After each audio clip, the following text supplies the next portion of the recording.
നമസ്കാരം. ഇറാൻ യുദ്ധം അവസാനിപ്പിക്കുന്നതിനുള്ള ചർച്ചകൾ ഇസ്ലാമാബാദിൽ പുനരാരംഭിക്കുമെന്ന സൂചന നൽകിക്കൊണ്ടാണ് US പ്രസിഡന്റ് ഡൊണാൾഡ് ട്രംപ് വീണ്ടും രംഗത്തെത്തിയിരിക്കുന്നത്. അടുത്ത 2 ദിവസത്തിനുള്ളിൽ എന്തെങ്കിലും സംഭവിക്കാം, കാരണം ഞങ്ങൾ അങ്ങോട്ട് പോകാൻ താല്പര്യപ്പെടുന്നുണ്ട്.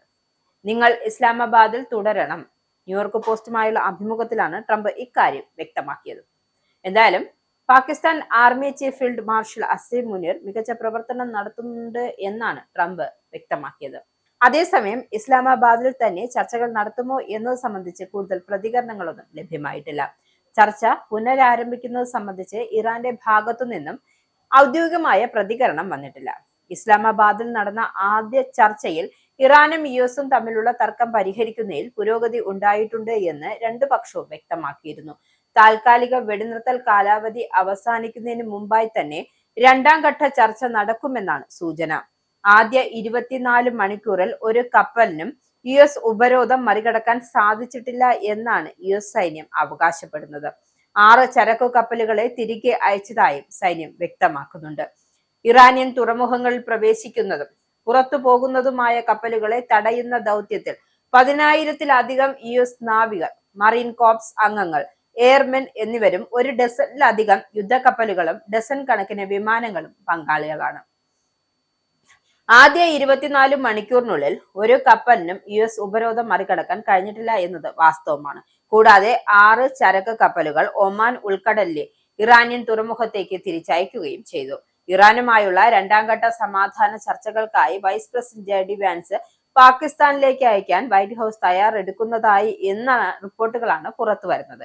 എന്തായാലും ചൊവ്വാഴ്ച വൈകുന്നേരം വൈറ്റ് ഹൗസിൽ ട്രംപുമായി നടത്തിയ കൂടിക്കാഴ്ചയ്ക്ക് ശേഷമാണ് മാധ്യമപ്രവർത്തകയായ മരിയ ബാർട്ടോണിയാണ് ഈ വിവരം പങ്കുവച്ചത്.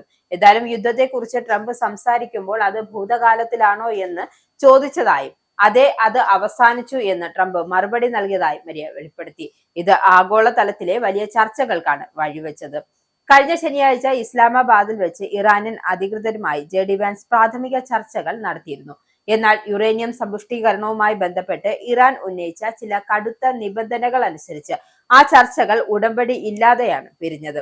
എങ്കിലും സമാധാന ശ്രമങ്ങൾ ഉപേക്ഷിക്കാൻ അമേരിക്ക തയ്യാറായില്ല എന്നതാണ് പുതിയ നീക്കം വ്യക്തമാക്കുന്നത്. പ്രത്യേക പ്രതിനിധി സ്റ്റീവ് വിറ്റ്കോഫും ട്രംപിന്റെ മരുമകൻ ജാരഡ് കുഷ്ണർ എന്നിവരും സമാധാന ശ്രമങ്ങൾ സജീവമായി ഇടപെടുന്നുണ്ട്.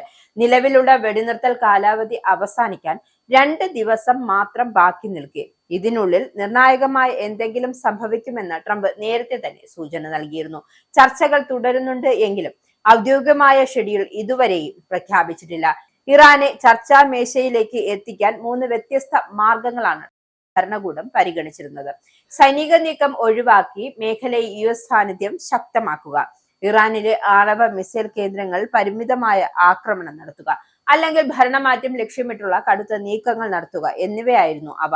എന്നാൽ വീണ്ടും ഒരു യുദ്ധത്തിലേക്ക് പോകാൻ ട്രംപിന് താല്പര്യമില്ല എന്നതാണ് സൂചന. ഹോർമൂസ് കടലിടുക്കിലെ US ഉപരോധം ആഗോള എണ്ണ വിപണിയെയും US സമ്പദ് വ്യവസ്ഥയെയും ബാധിച്ചിട്ടുണ്ട്. അമേരിക്കയിൽ ഗ്യാസ് വില ഗണ്യമായി വർദ്ധിക്കുകയും പണപ്പെരുപ്പം ഉയരുകയും ചെയ്തത് ട്രംപ് ഭരണകൂടത്തിന് വലിയ വെല്ലുവിളിയായിരിക്കുകയാണ്. ഇതാണ് സമാധാന പാതയിലേക്ക് തിരിയാൻ ട്രംപിനെ പ്രേരിപ്പിച്ചത് പ്രധാന ഘടകമെന്നാണ് കരുതപ്പെടുന്നത്. അറേബ്യൻ ഉൾക്കടലിലെയും ഒമാൻ ഉൾക്കടലിലെയും ഇറാനിയൻ തുറമുഖങ്ങളിലെയും തീരപ്രദേശങ്ങളിലും പ്രവേശിക്കുന്നതോ പുറത്തു പോകുന്നതോ ആയ എല്ലാ രാജ്യങ്ങളുടെയും കപ്പലുകൾക്കെതിരെ ഈ ഉപരോധം നടപ്പാക്കുന്നു. ഹോർമോസ് കടലിടുക്ക് വഴി ഇറാനിയൻ അല്ലാത്ത തുറമുഖങ്ങളിലേക്ക് പുറത്തേക്കും സഞ്ചരിക്കുന്ന കപ്പലുകളെ തടയില്ല എന്നാണ് US സൈന്യം വ്യക്തമാക്കിയിരിക്കുന്നത്. സൗദി അറേബ്യ അടക്കമുള്ള രാജ്യങ്ങൾ ട്രംപിന് മേൽ വലിയ സമ്മർദ്ദം ചെലുത്തുന്നുണ്ട് എന്നും ഹോർമോസ് ഉപരോധത്തിന് തിരിച്ചടിയായി ബാബ് അൽ മന്ദേൽ കടലിടുക്ക് ഇറാൻ തടസ്സപ്പെടുത്തിയാൽ അത് ലോക വ്യാപാരത്തെ തകിടം മറിക്കുമെന്നും സൗദി മുന്നറിയിപ്പ് നൽകിയിരുന്നു. ഹൂത്തി വിമതന്മാരെ ഉപയോഗിച്ച് കടൽ വഴിയുള്ള വ്യാപാരം തടയാൻ ഇറാന് സാധിക്കുമെന്ന ഭീഷണി നിലനിൽക്കുന്നുണ്ട്. കഴിഞ്ഞ തവണത്തെ ചർച്ചകളിൽ പുരോഗതി ഉണ്ടായില്ല എങ്കിലും രണ്ടാം ഘട്ടത്തിൽ JD വാൻസ് എത്തുമ്പോൾ കൂടുതൽ വിട്ടുവീഴ്ചകൾക്ക് ഇരുപക്ഷവും തയ്യാറായേക്കും. യുദ്ധം അവസാനിച്ചെന്ന ട്രംപിന്റെ പ്രഖ്യാപനം ലോകവിപണിയിൽ വലിയ മാറ്റങ്ങൾ ഉണ്ടാക്കിയേക്കും. എണ്ണവില കുറയുന്നതിനും ആഗോള സാമ്പത്തിക സ്ഥിതി മെച്ചപ്പെടുത്തുന്നതിനും ഇത് കാരണമാകും. ഇറാൻ ആണവ പദ്ധതികളെ കുറിച്ചുള്ള അമേരിക്കയുടെ ആശങ്കകൾ പരിഹരിക്കപ്പെടുമോ എന്നതാണ് ഇനി കണ്ടറിയേണ്ടത്. വരും ദിവസങ്ങൾ പാകിസ്ഥാനിൽ നടക്കുന്ന ചർച്ചകൾ ഇതിൽ നിർണായകമാകും.